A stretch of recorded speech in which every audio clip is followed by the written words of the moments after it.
In communication, nobody's ever an expert. There's plenty of times where I'm not as concise as I'd like to be. There's plenty of times where I'll still lean upon filler words. I teach other people not to say, but those things come out. They're natural. The nice thing is in communication, people value you still being in the mess with them.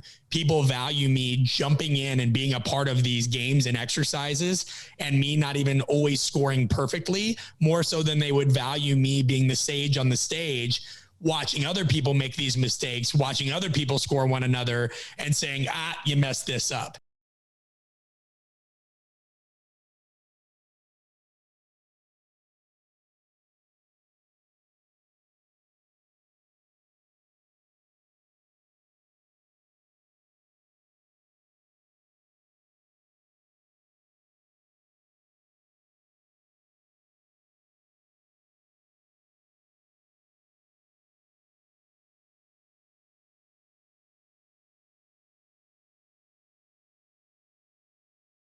Coach Brett Bartholomew, welcome to the Active Life Podcast. Hey, thanks for having me on, Sean. Appreciate it. I'm excited to have you on. You're the kind of mind in the coaching space that I find most exciting to interact with, because it's X's and O's are there, sure, but it's really more about the mind to mind. It's the connection of the coach and the client. It's meeting people where they're at and understanding where you are and where you need to move to meet them, that I find really compelling about all the work that you do, Brett. I appreciate it. And similarly, it's just always good to have conversations with discerning individuals that want to make information more accessible. And you guys do a great job of that. So thanks again. My pleasure. Your book, the first book that I read on coaching, actually, it's funny, right? I've read a bunch of books on strength and conditioning, a bunch of books on sales, a bunch of books on all of the things around effectively what I would describe your book to be, which puts it together. It's Conscious Coaching for me was a book that taught me that I need to be able to talk to my clients the same way that I talk to my kids. Meaning, don't talk to a 25-year-old like I would talk to a 5-year-old, but talk to a 25-year-old the way that they want to be spoken to, not the way that I would talk to everybody. Does that make sense? Sure. Yeah, absolutely. How did you stumble onto those ideas? Yeah, a lifelong masterclass in people, power dynamics, and communication.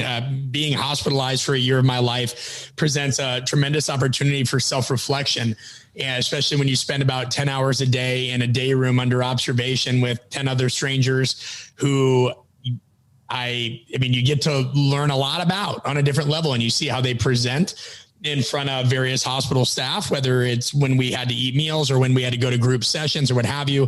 And then you'd see how they presented when in the privacy, relative privacy of the day room, as they called it. Various individuals that I worked with, various individuals that I worked for. I've always been fascinated in just the agendas and human dynamics and communication styles of others. I grew up, my parents got divorced. As a young kid, you start wondering, did you make mom and dad fight? What can you do to ease the tension, right? In college, I even became the guy that was kind of the DJ for the parties. I always loved music. I could sense when the music needed to change. I've always been very fascinated with people, and that definitely started with excavating the layers of myself when I was hospitalized. So that's the short but honest answer. Well, okay. When you're hospitalized and you're observing human behavior in that way, it's very possible to make a lot of mistakes, if you will, through the lens of the patient who's observing people who maybe are able to do things that you would like to be able to do in the moment, who are supposed to be your caretakers, who are maybe some of them doing a great job, some of them doing less of a great job, and then making assumptions based off of all of that. What filter did you run that stuff through? That's the beauty. At 15 or 16, you don't have a filter. You're not aware of these biases, and so but that's a huge part of cognitive diffusion, right? I look at my 13-month-old and he experiences the world largely through sensory interactions, right? He doesn't have a lot of internal dialogue. And if he does, we haven't really discerned what that means and what that does. Look at somebody else who, a good friend of mine, he's 39 and a PhD, and he can't get out of his own head sometimes because he experiences the world largely publicly and through his own admission, too much through facts and knowing kind of what, diving into the weeds of what he knows, and he second guesses himself and he looks at everything overly analytically. And we have to find a balance of those things because human beings are complex, as are the relationships between them. That's why social science is such an interesting field, even when you do start to look at it empirically, is based on things like the Hawthorne effect, or somebody even just knowing they're a part of the study, they're going to change their behavior. And so I always think it's interesting when people look at social dynamics and human behavior with some kind of static model. Early on, even in the leadership realm, people thought, oh, it's a trait-based approach. Great leaders, in quotes, are empathetic and they're vulnerable and they're all these things. Well, that might be a great leader in Western culture in some companies. That is not a great leader in some Eastern cultures and what have you. What makes for a great coach working with an MLS team is not necessarily going to make a great coach working with a 13-year-old softball team in Arizona. And so, at the time you just experience these things through sensory, man, and say, good Lord, like that person's messed up. Wait a minute. I'm like that. I'm kind of messed up. And why did I lie there? Why did I try to conceal this? What makes that person? And you just wonder about these things, and you start writing and you start thinking. And then later on, in college and you start reading books and what have you. And you're like, oh my gosh, I can connect why I did that. Let's say it's some form of self-presentation or impression management. I know a time when I utilize that behavior. And as a matter of fact, I did that yesterday when working with 4 NFL guys, and you start just more deeply analyzing yourself and the world around you. But I think it's important early on to not overthink those things and allow yourself to. People are going to have judgments and biases regardless of how accurate or inaccurate they are. So to ignore them would be really, let's just say, detached from reality. And I don't think would allow somebody to really learn how to be more introspective to begin with. So combination of those things, but you're always going to have those issues and those filters. And do you still find yourself experimenting in communication with the clients you work with, the athletes you're working with? 100%, because now it's way beyond athletes. Art of Coaching is not a strength and conditioning company. We helped somebody run for mayor in their community this year. We had somebody reach out to COVID, presented us with a lot of unique opportunities. When the book hit in 2017, one thing I did not expect, I hoped for transparently, but I did not expect is how soon it would go into the financial world and the tech world. We got reached out to by Microsoft and Facebook. And, it was funny and frustrating in the sense that sometimes I get asked from people that see our work, hey, I'm not a coach and I don't work with athletes. Is this for us? But think of that. I read books by Navy SEALs. I'm not a Navy SEAL. I've read Steve Jobs' biography. I'm not in the tech world, right? I know, and that you can flip these things out and they're interchangeable. In like Microsoft and Facebook, they didn't really have that. They were like, hey, whether it's software engineers, our managers, or what have you, this is what we deal with. The archetypes are very relatable, as with some of the work that we built off of that. But then it became flipped, right? I went in there, and even though the person that brought me in was bought in, I'd have to convince the 30 or so, however many people in the crowd, because they were usually kind of tight in services. What a lowly strength and conditioning coach who they viewed as they didn't view me any different than a, personal trainer Todd, at some place. They're like, what do you know about this kind of stuff? So you realize how quickly you're put under a different filter and a scope, and you have to try to not overcompensate. But at the same time, you've got to try to, help them get these things across. So whether it's athletes, tech folks, people that are running for mayor, or especially now folks in law enforcement with everything that's been going on socially in the country, we've done a lot of work with that from a communication and psychology standpoint, but it continues to keep you on your toes. That's for sure. Well, it's fascinating to me that a book that you designed for the coaching space as a niche, if you will, wasn't immediately thought of as relevant for all of those other industries. And I find that with all kinds of books and all kinds of podcasts. Like I love having conversations around selling, because to me, selling is really just doing a good job of distributing your trust and transferring it to somebody else. So that's a valuable thing that you need to be able to do. And I've seen you talk about making money as a coach and things like that as well. All of these principles work across a variety of fields. So what do you do when you walk into a room and the leadership that brought you in is bought in on Brett Bartholomew, and the people who are in the room are like, why did you bring your personal trainer? How do you open up and earn their trust as quickly as possible? Yeah, I'll give you one example. I'd gotten flown out to New Jersey to work with a large financial firm that had just made headlines for not really great reasons. And there were a lot of people flocking in the tens of thousands leaving that company. And so they had to what's the word I wanted? They had to build buy-in back within that organization because people didn't want to be associated with this firm anymore. And, the thing that I probably would have used to have done, and I'm glad I don't do anymore, was overcompensate. The thing that I've learned to do is ask a lot of questions the night before. So the night before, I took the time to meet with the individual that brought me out and some friends of his. And I said, listen, like, grassroots, if this was a story, what's the man antagonist here? What's the issue? What's going on? And you just you have to do it in a very indirect way. Otherwise people feel like they're being interviewed, which you certainly don't want.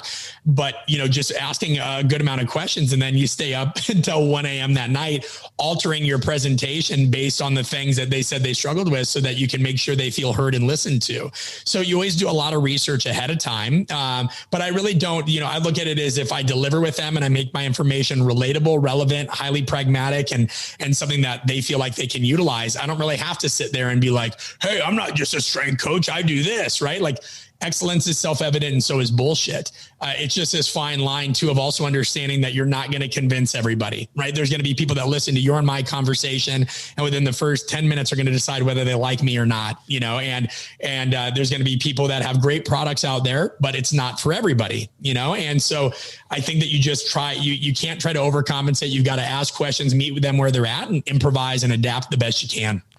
Have you ever found yourself making a mistake that you recognized in the moment in your communication? So whether it's at one of these corporate in-services or talking to an athlete, it's indifferent to me, where you've made a mistake and you realize, oh, my intent and my delivery were not as aligned as I thought that they were, and this person didn't perceive my intent properly.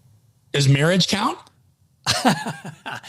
Marriage counts, but I want it to be something that there's more, not that there's more on the line, where there's less inherent trust built. Yeah, no, it's just a joke. Yeah. So, I mean, I'll give you a prime example. We run really immersive live events called the Art of Coaching Apprenticeship.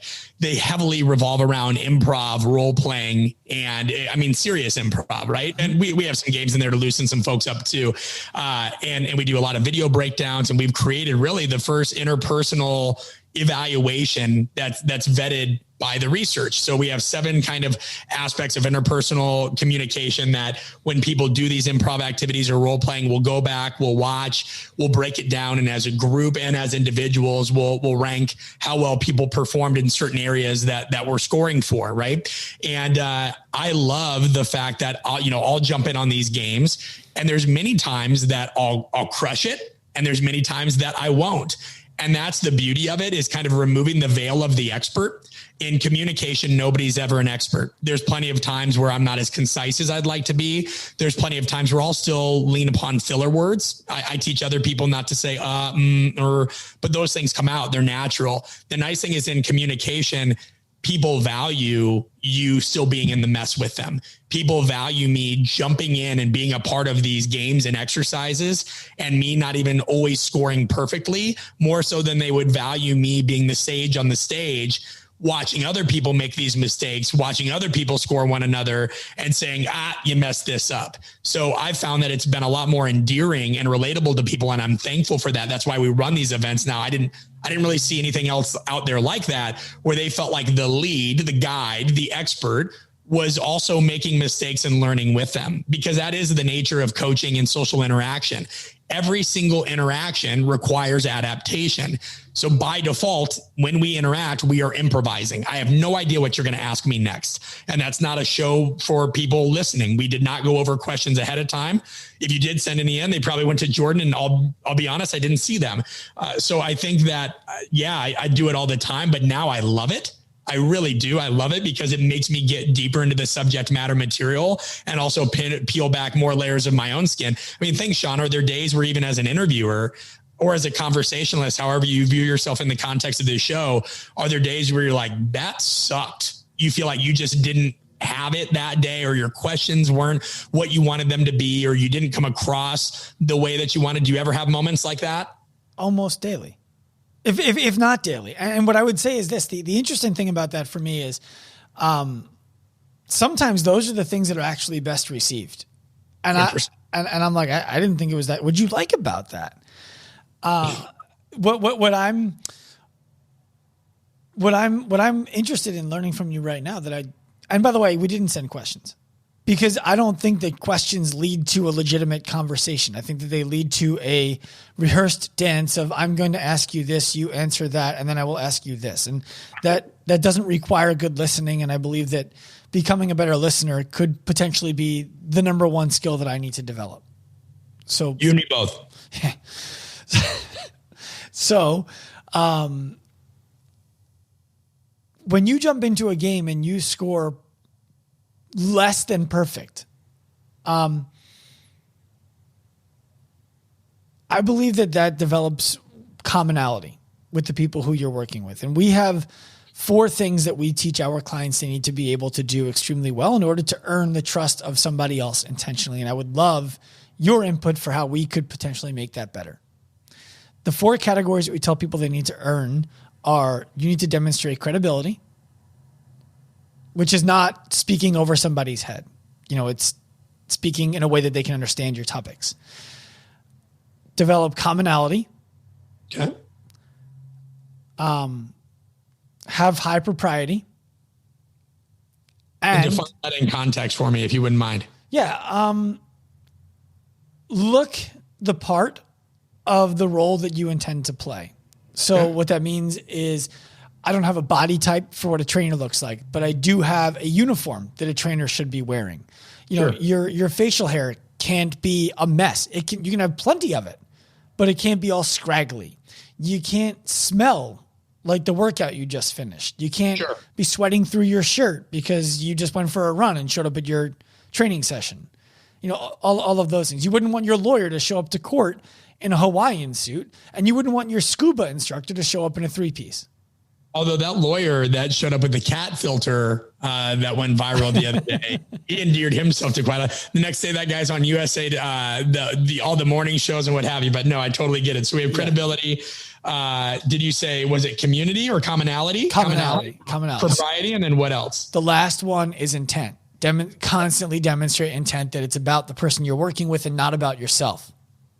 Yeah. I mean, I think the main thing here is like, understand that I'm not the guy to tell you whether that's good or bad. It's relative to your organization. I think you've hit on key points. For us in conscious coaching, we say research, relate, reframe, right? Research means ask questions, actually listen to those questions and what have you, figure out pain points, the things that your audience is struggling with, whoever they may be. Relate is then, being able to demonstrate some kind of vulnerability yourself. There's got to be some self-disclosure about those things. You don't need to get super deep in Dr. Philly, but you need to be engaged in that conversation, or at the very least, summarize what you think you heard, and then reframe, speaking in a common language, to address yours in particular.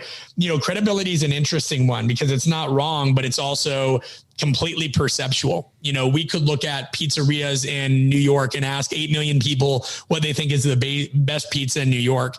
I think you and I both know that the majority of people are not going to agree. And let's say they did agree. What are the odds that pizza place then is the one that uses the most locally sourced, highest quality pepperoni? Everything is organic, farm to table, this and that.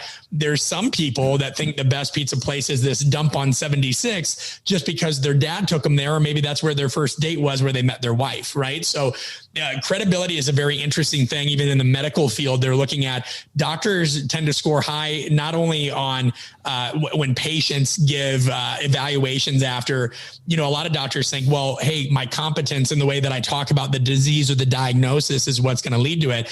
And what they found is actually it's the doctor's warmth. And so we do find this yin and this yang of you must display competence plus warmth. So I think credibility is good. I just think whoever works for you or with you needs to know that is completely, what's the word? I just said it a minute ago. My brain's working slow.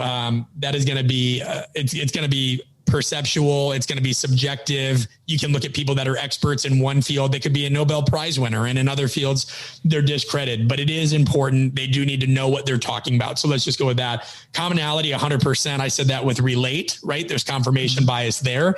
If you can't build commonality with somebody and can't display warmth, then what do you have, right? That's when we use the term buy-in, we talk about trust, right? You have trust and you're also committed. That's very different than trust plus compliance. That's a different thing.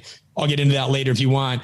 Propriety is important. I think that can go in with credibility again, because it's going to be perceived and it's going to be a little bit subjective to the individual. I think that our field tends to get that wrong, whether you're talking about performance, fitness, health, wellness, whatever.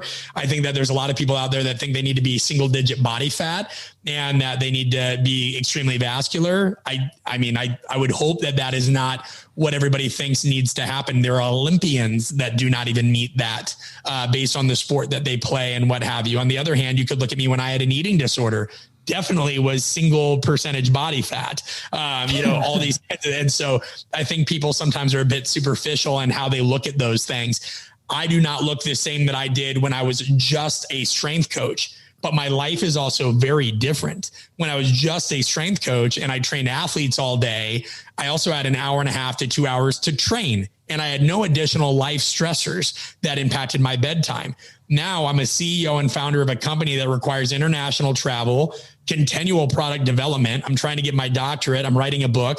I cannot work out an hour and a half to 2 hours a day. And the first person that says, well, you could, it's just priorities, I would bitch slap. They've never been a parent trying to grow a business during a pandemic. And yeah, you're right. I mean, there is some priorities. My priority now isn't to be the most ripped jack guy on the block. My priority is to be strong and fit, but not obsessive about my health, because I have other things that require a lot of emotional and psychological acuity that if I'm out there ripping it and gripping it constantly are going to impact the energy and the resources I can pour elsewhere. That's just a reality. And then intent, of course, intent is huge, and I would say that intent and commonality are the most important, because people will forgive you if they recognize the intent is good. Now it's interesting in cancel culture. Part of my brand, so to speak, is I am actually who I say I am. And that means that you're going to get me unfiltered. And there's a lot of people that, may not like that, and I'm not for them. That's okay. But you should at least know why I'm unfiltered.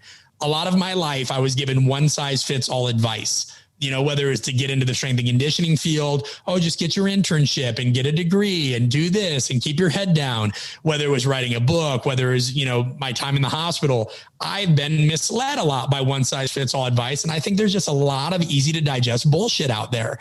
So our whole brand is a little bit rough around the edges. Art of Coaching helps people with the messy realities of coaching and leadership and entrepreneurship. If you don't want to know the messy realities and the ugliness, and you don't want to see imperfection, we're not for you. So I think you have some strong pieces there amongst those four concepts. I appreciate your, that was in depth. I appreciate that feedback. I find that one of the most valuable things about having a podcast is the opportunity to ask people like you a question like that, can refine the way that we deliver things. So I appreciate that. No, my pleasure. Going back to you talking about you being you unfiltered. One of your quotes that I like, that I want to ask you to help me reconcile with development, is it is authenticity, not mimicry, that best serves as the coach's initial linchpin towards establishing a strong connection with others. I'm going to read it one more time for our listeners. It is authenticity, not mimicry, that best serves as the coach's initial linchpin towards establishing a strong connection with others. The way I interpret that, Brett, is if I'm looking to work with a client or acquire a client, I should be me, not my best version of Brett, because Brett has been successful at acquiring clients. That's to really sum it up and simplify it. That's how I interpret that. First question is that a relatively appropriate interpretation of that? Relatively, yes. Can you clean it up? Yeah, easy. Authenticity. We know that we all are different versions of ourselves. I don't think, and where you're 100% right, the best version of yourself is a very interesting term. What is the best version of you in the context of what that other person wants to see? Do we really think that people want to see, hey, I'm Brett or Sean, my shit is all together, I have it all figured out, I'm super high energy, and I can't wait to get you on track with your goals and the lifestyle you deserve? Nobody relates to that. And that's such crap, right? So like me being authentic, when I talk about being authentic, there are still many masks you wear, right? Like how you're authentic in the moment is what matters most. Me being authentic is saying, hey, like this is who I am. This is what I'm about. I tell guys that first interaction, you wanted specific examples. When I meet an athlete for the first time, I go, I'm the guy you come to when you realize that all the stuff you see on Instagram doesn't work. I'm the guy that you come to when you realize all the fancy stuff that costs thousands of dollars and looks very nuanced doesn't work. I'm the guy that you come to when you realize that training's one part of it, but coaching's the piece that was missing the whole time. Any questions? And I leave it like that. There's some times where I'm sarcastic with my guys. There's some times where I'm very loving and a little bit more emotional with my guys. There's other times where I'm detached and cold with my guys, but all those, right, are an amalgamation of me and our various personas. I think for your listeners, right, and the easiest way to think of this is if you guys go on a road trip with all your buddies, are you going to talk the same as you would to your mother-in-law?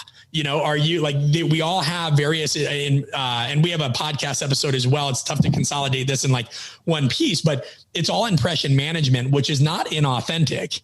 It's inauthentic to be one version of yourself all the time. And not only is that inauthentic, that's maladaptive. Why would I talk to my son the same way I talk to my wife? And God, you didn't ask this, so I'm sorry I've gone on a rant. No, it's good. It's good. When people say the way you do anything is the way you do everything, I throw up. Yeah, I don't like that. That is the worst leadership quote I've ever heard. I do not take out the trash the way I make love to my wife. I do not address my podcast and my business the same way that I address going to get groceries. And what's funny, Sean, is we live in a time where people want to play, well, I don't know about that. When I go get groceries, I'm detail oriented. I have a list. You're saying when you're not doing a podcast, you're not detail oriented. We have a society that doesn't collectively even know who they are. So they attack other people constantly. And that's because they don't understand that quote. People that have skin in the game recognize the masks that they wear, but all of them should be a reflection of self, an honest, an actual self. Like, how can you have that if you haven't had skin in the game? Because you've never been judged for anything. You've never been torn down. I have people that say my book sucks because of the cover color. Like, and I know your audience can see this. Somebody literally told me, they gave me a 1-star review on Amazon because it should have been green or red. And so that's what happens when people, don't really know who they are. So that's what the quote is about. Now, I will say, if I can devil's advocate my own quote, somebody could say, well, Brett, you said to be relatable, but then you said mimicry is not good. Well, I don't look at relatable and mimicry. And I know for a while, mirror neurons were like a huge thing. And people said, like, Sean, based on how you're sitting, I should sit the same way. If you fold your arms, I should fold my arms the same way. I think that there's, again, a gray area there, right? Imagine if you and I had lunch and you started noticing that everything you did, I started doing. Or let's say you talked in the authoritative arc, which this could be annoying for some listeners, but researchers say, this is the best. Here we go. The authoritative arc is if I say, hey, Sean, the podcast experience was really great. Love the way that you especially did this and asked these kinds of questions. See how there's a tonality and there's these inflections. There's people that say you want these peaks and valleys. I had somebody talk to me like that once.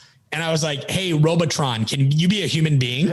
I've also had interns try to talk like one of my athletes who was from Miami-Dade County, African-American guy, came from a rough household. And all of a sudden, an intern that never talked a certain way started talking and slanging about hip hop music to this individual. And I'm like, hey, buddy, you're trying a little too hard. Like, this isn't the way that you do this, and I know you don't know what you don't know and you probably mean well, but no, like, don't do this shit.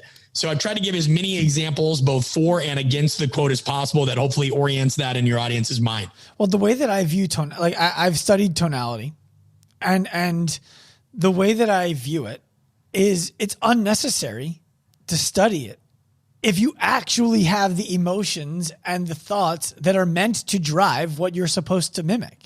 And what I mean by that is what you were describing in the upward inflection, downward inflection, upward, the roller coaster, if you will, of tone, is that is meant to mimic somebody actually being interested and then wanting to speak calmly about ways that someone else can improve it that would earn trust, and then actually being interested again and then offering feedback. It's kind of like the compliment sandwich. You don't need to study tonality to use the appropriate tone, if you actually give a shit about what you're talking about. Yeah. What you should be, though, and feel free to disagree with this, is you do need to be aware of tonality and what it means. I mean, I even find on my own podcast or when I'm being interviewed, I mean, imagine if everything I said and I responded to you was like this. There are some people that might think, wow, Brett has dulcet tones and is really pleasant to listen to. Every now and then it might help for me to have some urgency in my voice. At the same time, and I do this awful, by the way, because I am wired for urgency. I'm a pretty intense guy, and I'll catch myself literally responding to everything like this. And I'm like, dude, sometimes chill it out. Yeah. Chill it out. So I do think people need to be more aware of alterations in tonality. That's why I recommend that they typically record themselves when coaching or on a call periodically. Is like, yo, how often are you at a 10? What is a 10 for you? And how often are you at a 2? And they're like, well, what's right? What should I do? And I'm like, no. And this drives people batshit crazy about communication, because it's not sets and reps, and it's not macro and micronutrients. There's not just some number. Right. It's very subjective. What you might find appealing about me, somebody else might find appalling, but like, I can't believe people don't enjoy learning about that more. And I think it's because it's just tough, and it makes them feel really, their skin's almost getting flayed. And it's like, no, God, when you do this, you have such way better conversations with people, and you don't come across as an ass, because you're aware of this. And if you do come across, at least somebody understands, like you said, your fourth piece, the intent. So anyway. Yeah. Well, I will say I both agree and disagree with what you just described. And the part of it that I agree with is it's important to understand how you're coming across. I listen to all of my podcasts so that I can do a better job next time I record one. Sure. I listen to other people whose podcasts I believe are good. And sometimes I don't even know what they were talking about. I didn't even pay attention to what they were talking about. I just pay attention to the gap between their interviewees' response and their response to that. I pay attention to when is it appropriate to interrupt and when is it not appropriate to interrupt, and how do you know? So I'm with you on the awareness part. The part where I may disagree with you is, I'll give a very specific example. The person who gives a presentation and the last word of every sentence is up. Oh, so when we're looking at loading principles, what we want to do is we always want to end the last set at the highest percentage. It's like, are you asking me questions? I hate that. So that is something that, for example, we screen with our staff when they're going to be able to present to any kind of an audience. What we do, though, is we ask them, how did you feel when you were saying that? What was it that you were feeling that led you to saying it like that? And how does it feel if you say it like this? And what we typically find is that the underlying emotion is what leads to the misrepresentation in tone. That's emotional tone. Yeah. 100%. So I'm not going to say to, for example, a JL Holdsworth, I'm not going to say, hey, JL, this is how you deadlift, and do it in uptone, because he's immediately going to sniff that I'm lacking confidence in teaching a former world record holder in how to do something that he did better than anybody else in the world. And I also wouldn't say it to him at all unless I was confident. Does that make sense? Yeah. You're talking emotional tone, influence. I mean, that's an interactional tone are congruent, right? And that's again why there's no perfect. That's what drove me nuts about questions when conscious coaching came out, or our subsequent course bought in, or when we do our live events. People keep wanting a one size fits all answer. They say, like, look at rate of speech. I talk at around 225 words per minute, depending on the context. And there's some that, if you look at the literature, that would say, well, that's too fast, or what have. Well, too fast for who? Mm-hmm. Not if somebody's on the same wavelength or the information is familiar to them. That is not too fast. Now, on the other hand, if you and I got on here and we started using a bunch of jargon, right, that the listener wasn't familiar with, and we're talking like this because we're super passionate about it, that's ridiculous. And so, when people really have a hard time, Sean, understanding the importance of context and knowing that what is good or bad is gonna depend. Mm-hmm. And the main thing is that you have to just appreciate paralanguage. It's not just what is said or why it's said, it's how it's said. That's how I'd consolidate that whole piece. So I want to pivot a little bit here, and I appreciate you diving into that with me. You have evolved in a sense that you used to exclusively, and I don't want to misspeak because I wasn't with you when you were doing it, so I'm going to generalize. you exclusively worked with athletes who were trying to improve their performance skills through strength and conditioning and mindset and development as an athlete. Then you transition to effectively leadership and communication development, who also works with athletes to help them improve their athletic performance through mindset, communication, and strength and conditioning performance coaching. Do you find yourself at all feeling as though you are better way to ask that, for people who are listening who want to be able to ascend, lateralize, whatever you want to call their skill set? Yeah. How do you help them reconcile the growth and the way that they want to impact people with the guilt or the guilt of leaving what they once were exclusively, and simultaneously the imposter syndrome of what they want to be? Yeah. It's funny you said this, like we just, and I won't go too into it because I don't want it to seem like a sales pitch. We just released an online course to this effect, because that's how I tend to work through this stuff, right? As I'm experiencing it and going through it, I document it. And then I know there's probably somebody else as weird as me that wants this stuff. And so we ended up creating a course called Blind Spot for this, because you do go through all those stages. It's almost akin to, and I'm not saying it is identical to, I'm saying it's akin to, in the stage-based format, the stages of grief. When you start crossing over, you have to understand, and to help your audience understand. So when my book went out, Sean, like I didn't really have a social media following. I mean, I can't tell you how many followers I had, but it wasn't anything. I didn't have like a newsletter. I very much was still bought into hook, line, and sinker. Strength coaches aren't this, right? Mm-hmm. They don't have this. And so like I was very caught off guard when the book went viral and did what it did. And then there became the inevitable hate. So to anybody that's lateralizing or whatever, like you said, they want to use verb and or adjective, anything like that, is they're going to have to be prepared for the whole sellout. You're not one of us anymore, whatever. And I know I'm not telling anybody they don't know, but I'm probably telling somebody something that they need to hear. 100%. And I realized that the majority of those people, there was this shedding of like, do I care about this shit? Well, yeah, I'd care a little bit. But then I started realizing who it was coming from. And I realized that it was coming from people that didn't like change, by and large, because of the suppression, right? They felt like their power was going to be taken away because now maybe they spent hundreds of dollars or their whole career being the programming guy, the agility gal, the this or that. And now here's this new thing saying communication should be this. And guess what? It's a science. It's not this fluffy thing that we read about in leadership. And that threatens people because health, wellness, performance, what have you, but especially in strength and conditioning, it's a field of very scarce resources, very insecure individuals, and a lot of ego. And there was also the fact that I was 30 when the book came out. And so in other fields where they'll celebrate 30 under 30 and this and that, and you and I both know 68-year-olds that don't know shit and 13-year-olds that know a lot, and vice versa, right? Like age is not always indicative of one's valuable experiences, right? Because there's so much density and diversity that can live within it. But I got a lot of, you're 30 years old, what should you know? And it was interesting because these people had never heard of me. They almost thought that like my book came out and then they had heard of me, but I was a part of organizations in the past that didn't allow you to brand yourself. I very much loved my time at Athletes Performance and Exos, made me a lot of who I am. Same thing at the University of Nebraska, what have you. But like those, you didn't have the option to brand yourself heavily there. You couldn't do that. And for the right reasons at that time, right? Like they needed it to be about that company and what have you.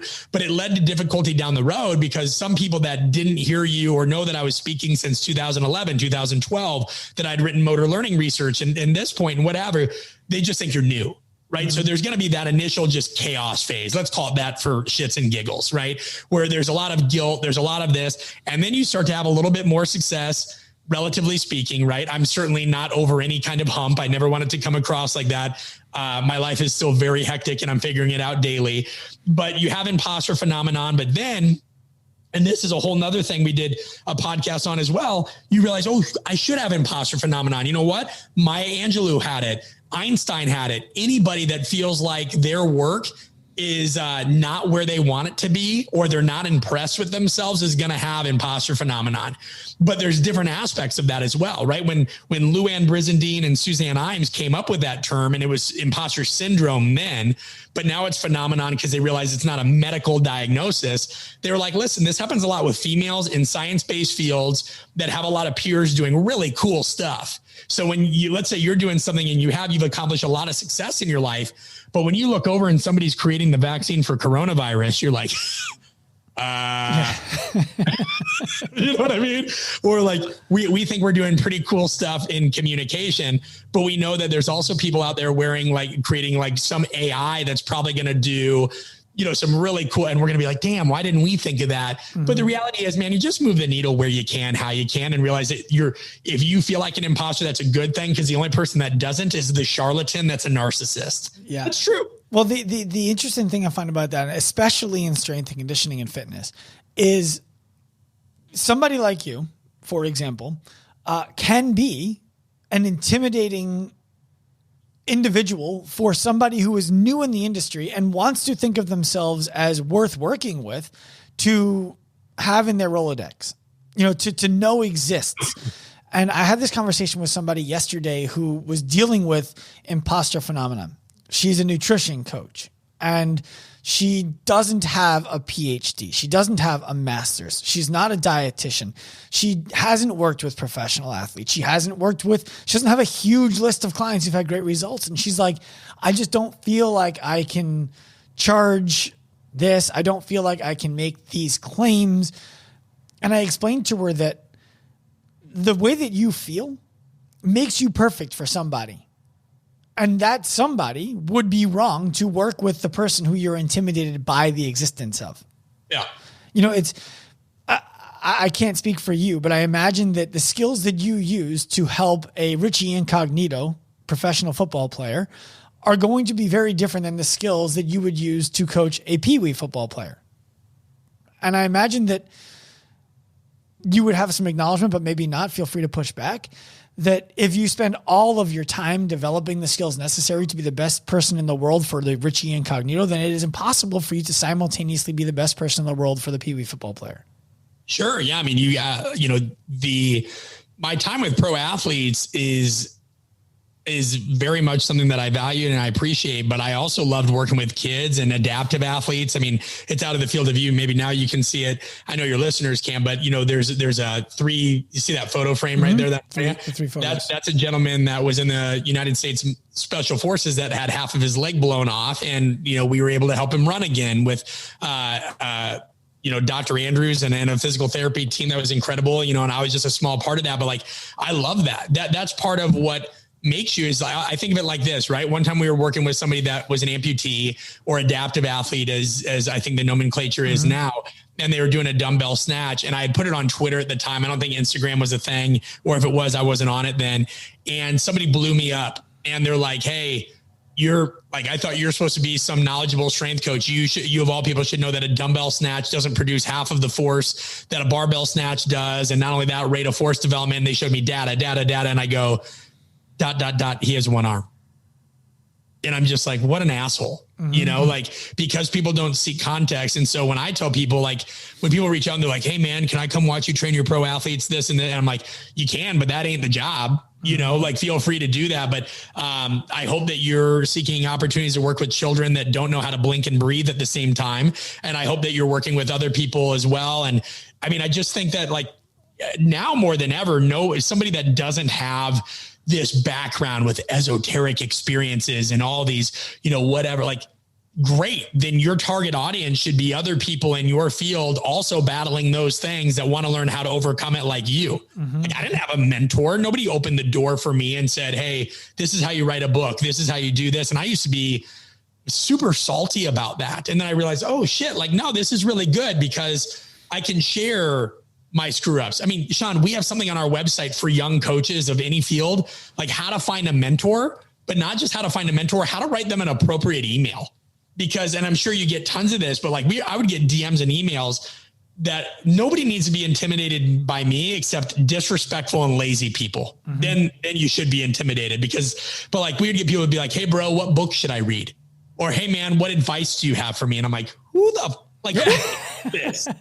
Like, who does this? Like, who reaches out and is like, yo, what advice do you have for me? And so, we even put together a page of like, all right, here's all my advice. If you want to get into strength and conditioning, this, that, the good, the bad, the ugly. And so now I send it to people, and I'll admit I got a little edge. I'll be like, hey, and by the way, here's a bonus tip. 99% of the people that ask that question will never read one of those things, nor do it, because they're not. It's like Steve Martin said in his book. I can't remember the name of it. It's about him in comedy. It's not dying standing up, born standing up. He goes, nobody really is asking me how to get started in comedy. They all just want to know how I got my agent. And I'm like, dude, that's 100%. 100%. Most people don't really want the answer. It's really disappointing. And if you're not careful, and I've been down this route, another sign of my imperfection, Sean, I've been cynical. I've gotten emotionally exhausted trying to help people. I've been burnt out because you start to feel used when you're giving them. I mean, how many podcast episodes do you have? On our podcast, about 240. Awesome. So we're like at 155 or 160 or whatever, right? And so like you look at all the stuff you guys have put out, all the stuff we put out, all the stuff other people have put out. If people are still asking what book should I read and this, and I get that they want unique perspectives, right? I get it. It's not just what books do they read. They want to know what books you like, and I accept that responsibility, and I'm very grateful for it. But it's the fact that we saw this culture that never before in history have so many people picked the brain of experts, yet done nothing with it, or they're just rude about it, or they're lazy. That drives me nuts. It's a huge weakness of mine. My favorite answer to what book should I read next is typically whatever book you read last and did nothing with. 100%. So go back and read that one again and make it valuable for you. Yeah.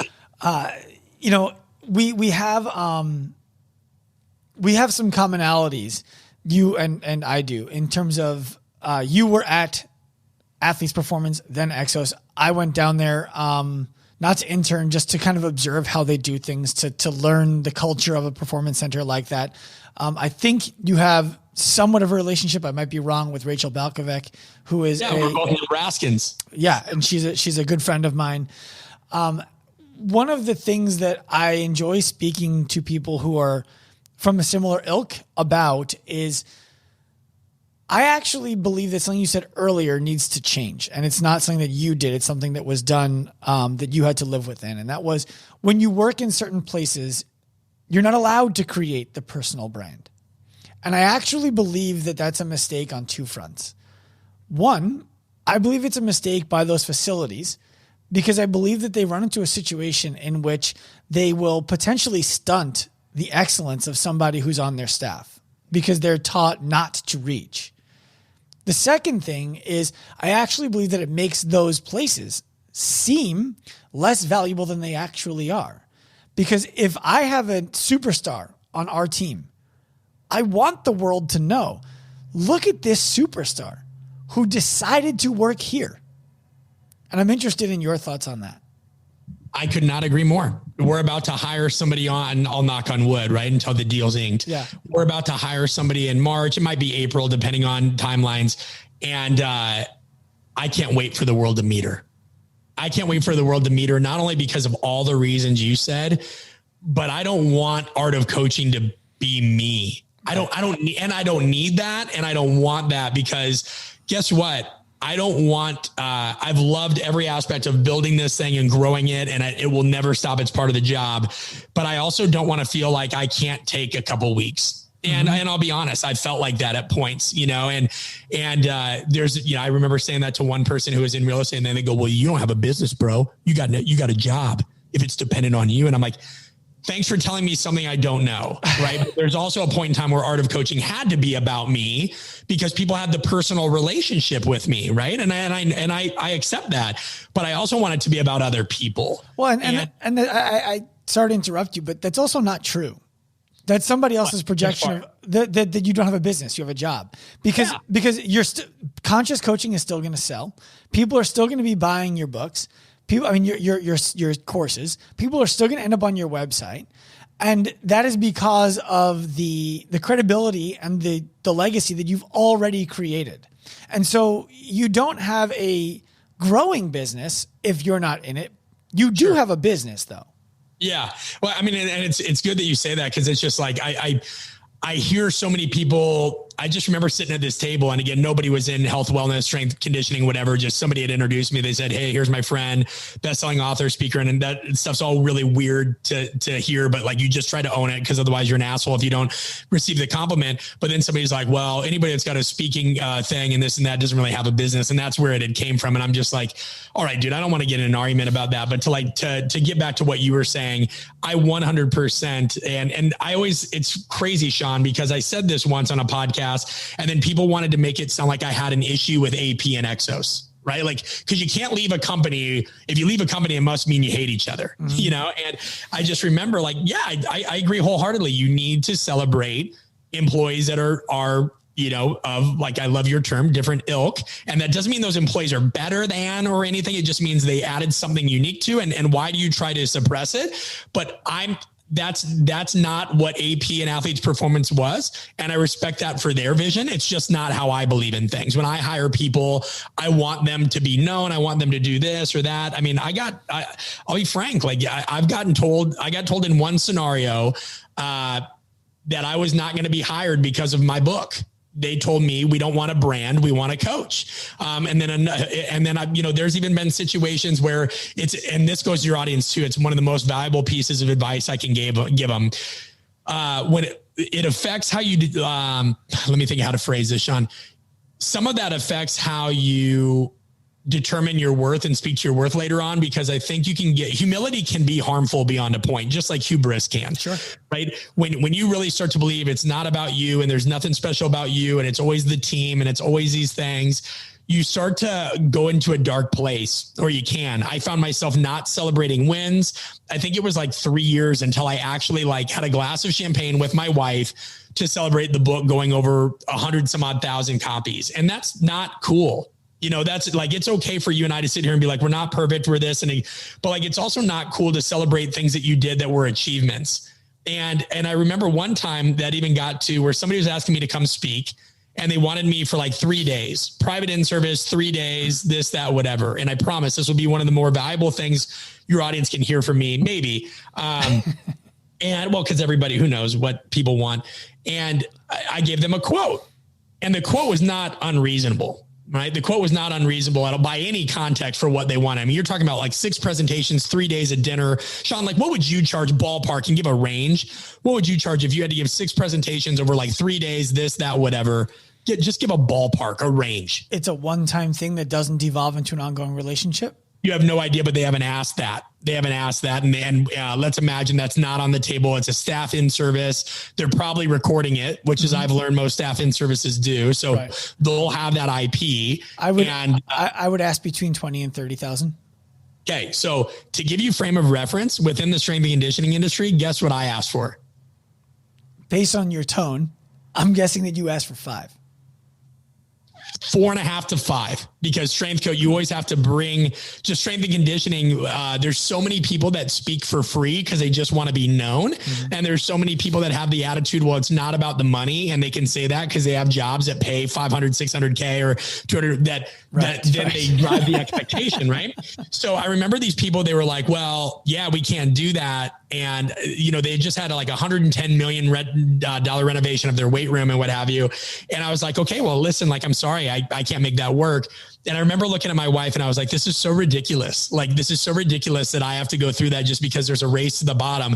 The very next day is when a financial firm said, hey, we'll pay you $10,000 for 60 minutes, fly you first class, do this or do whatever. I remember calling one of my buddies who's an author for a living, right? Like, that's what he does. New York Times bestseller author, all this. And I was excited. And he goes, dude, that is the bare minimum of what you should be getting paid to speak at this point. And I'm like, well, I know, man, but you don't know our industry, this and that. And he's like, it's time you quit judging your worth based. And you know what? I needed to hear that a lot because for so long I had been told it's not about you and don't do this. And you and I both know for every one humble person, there's 10 self-aggrandizing jackasses. So I always want to make sure I was so far away from what those people were. I went way too far in the opposite direction. And so now we try to help coaches figure that out, you know, and say, it's not bad to have a brand or a values driven business or any of this. Like if I invited you to speak, Sean, and you're like, dude, I'll do it for free, you're a buddy, I'd be like, fuck off. Sorry for my language, but like, no, man, I'm going to pay you. Now, if we did a trade of services or whatever, that's there's always a zone of agreements, but like, I'm not going to not offer to pay you because I respect you and your time. Well, there's a belief that I have strong held, and I'm all about breaking beliefs, but this is one that has not yet been broken for me. And that is that you must be a work in progress in order to be a masterpiece. And you can be both at the same time. In fact, in order to be a masterpiece, you would have to be a work in progress by that definition. And the reason why I would say somewhere between $20,000 and $30,000 to go give a talk like that for 3 days, 6 lectures, dinners, that is frankly time away from my intended goals. And your family. 100%. Well, they're part of my goal. So it's time away. It's not that I would make $20,000 or $30,000 in those same 3 days if I didn't go do that thing. It's not about that. It's about the opportunity cost of distraction. It's about the work that led to me being able to deliver that in 2 or 3 days instead of needing to do it over 2 or 3 months or years with them. So here's the best part I didn't tell you. And sorry to interject, but this really, when I remember when I quoted the first place that they thought that was high and they said, well, we shouldn't have to, we respect you, but these are all presentations that you already have completed. If I'm not confused, I'm like, yeah, but here's the thing. I buy an Apple laptop, and despite the fact that millions are produced per year, I don't get that discounted. Right.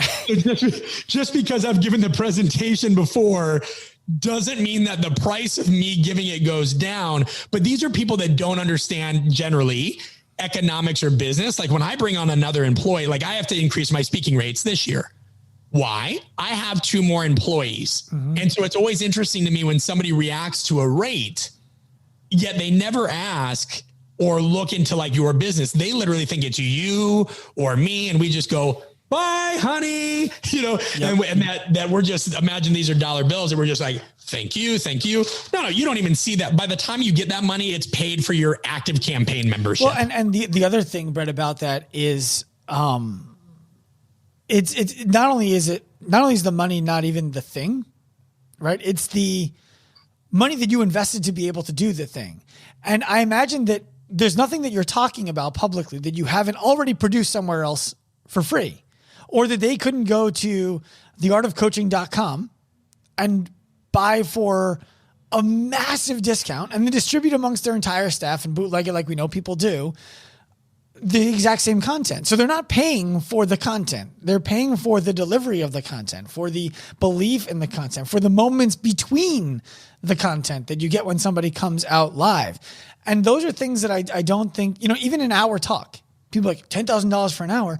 No, $10,000 to leave your family, to get on a plane, to go through security, to pack your bags, to eat somewhere different, to sleep in a strange room, to meet a bunch of strangers, to earn their trust, to deal with the daggers they're going to throw your way, to fly back, to make sure that your company is not in shambles when you return. That's what you get paid $10,000 for. Not for an hour. No, and 100%. And I mean, it even goes into our latest course. We priced it at $387. It took a year to put together, from the outline, the slide creation, the voiceovers, the graphics, the worksheets, because it was one part of the many things we're working on. And then we price it for like $387, which is nothing. And then there's some people, and I'm not talking about the people that legitimately were, have been hit hard by COVID, and they're not taking salaries and they had to let go of their staff. But the people that are like, that's expensive. And thankfully we don't get much of that anymore. Like at some point early on in strength and conditioning, we did, because we were selling courses that people hadn't really on communication and social psychology and burnout and what have you, that people hadn't taken yet. But I'm like, it's really hard not to get mad at somebody when they think, that's expensive, when they don't understand that, like you said, everything that goes into that, like oftentimes, whether it is $387 or $10,000, you're not making minimum wage, not for what it costs to run. And that's why I say, there are many coaches that understand the science of training. They do not fully understand the art of coaching, and they sure as hell don't understand business. Yeah. And that is one of the areas that I grew the most, as a result of going out on my own and kind of rolling the dice of saying like, I've got to figure this out. And it was weird because, like I said, I didn't have a mentor. I never wanted to join one of the groups that's like 10x your business, billionaireboysclub.com. And like, I'm like, can I just find a place where people like talk about like, the basics of this stuff? Like, I remember at one point in time, I'm like debating hiring an executive assistant. And even that, then people being like, oh, I have to reach out to your assistant. I'm like, dude, grow up. Yeah. Like, you do not reach out to my assistant because I'm too good to talk to you. It's because I'm working my ass off and I'm realizing where I need help. And that's a distraction. Like, I don't do a lot of email. Mm-hmm. Email to me is like the bane of my existence. Why? Because it's not a context-rich medium. And if somebody sends you an email with 4 paragraphs of questions, I hate being stationary. One, I hate sitting down. There's nothing personal. It's devoid of context. But so I have an away message. If you try to email me, you're going to get, hey, I check it once a week. The perception of people thinking that these things are not strategic and then they take them personally. Well, it's for them. Shows how much self-reflection. They need self-reflection. But it's for them. If you're going to get an email response from Brett, it's going to be one that he sat down, thought about, was fresh to deliver, and not just some, all right, sure, I'll give you the satisfaction of immediate gratification. I'll respond right away with some BS. Yeah. And like, they can get a response right away, Sean, but then my book's going to be delayed, as is my other work. And so I often think, like, if you guys only knew what I'm trying to work on to help, you would just leave me the hell alone sometimes. Like, I'm not, I don't have a huge organization with tons of helpers. And so we all do the best we can. And it all requires self-reflection, but it's why, to go back to one of your earliest questions, why people need to seek out this kind of information and just put themselves out there and dabble in it and what have you, because the growth that happens organically along the way is tremendous. And the things that people are worried about now, they need to get started on, because there are many bigger problems coming 3 years from now. So just like, don't overthink it. One of the things I would say to kind of close this thing out is that the person who thinks that 387 is too much for one of the courses that you created is likely also struggling to sell their own stuff.